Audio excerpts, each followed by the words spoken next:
Welcome back साथीहरू। एनएफएसको चार्टको यदि कुरा गर्ने हो भने एकदमै मेजर फलहरू चाहिँ देखिएको छ अहिलेको समयमा। ट्रेन्डको कुरा गर्ने हो भने एकदमै अननेचुरल ट्रेन्ड चाहिँ छ। खेलाडी लागेको स्क्रिप्टहरू म तपाईँहरूलाई सजेस्ट चाहिँ गर्दिनँ। गत हाईको कुरा गर्ने हो भने इन्ट्राडेमा करिब 2600 तिर पुगेको थियो भने क्लोज हुँदाखेरि चाहिँ करिब 2418 को जोनमा चाहिँ क्लोज भएको थियो। हाइएस्ट जोनको कुरा गर्ने हो भने त्यसै गरी अहिलेको समयसम्म आइपुग्दाखेरि चाहिँ प्राइस 781 को रेन्जसम्म आइसकेको छ। एकदमै इम्पल्सिभ मुभ चाहिँ देखिएको छ है त।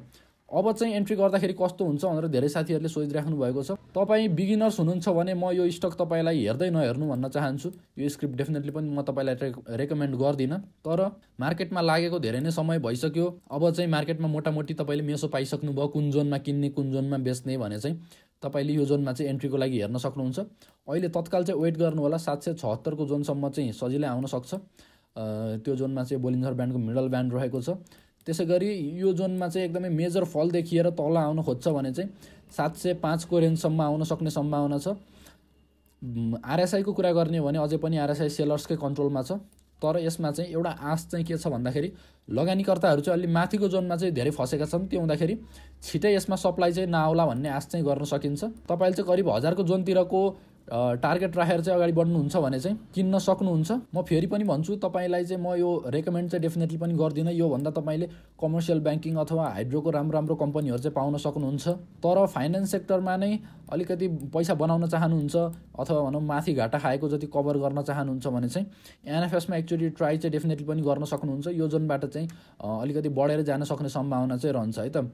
यसमा एलियट वेबको प्याटर्न पनि देखिएको थियो। एलियट वेबको प्याटर्नको कुरा गर्ने हो भने यसरी 1 2 3 4 5 गरेर चाहिँ बढेको थियो र एबिसीको करेक्सनको कुरा गर्ने हो भने यसरी ए बी र सी गरेर चाहिँ अलिकति प्राइस चाहिँ तलै जान सक्ने सम्भावना पनि डेफिनेटली पनि बजारमा रहन्छ।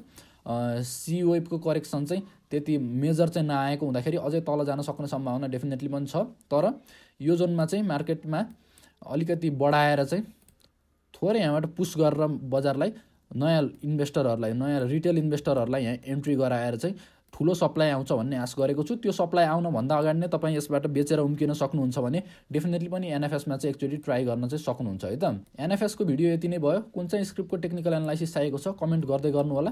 तपाईँको कमेन्टको चाहिँ म सेपरेट भिडियो बनाउने ट्राई गर्ने नै छु।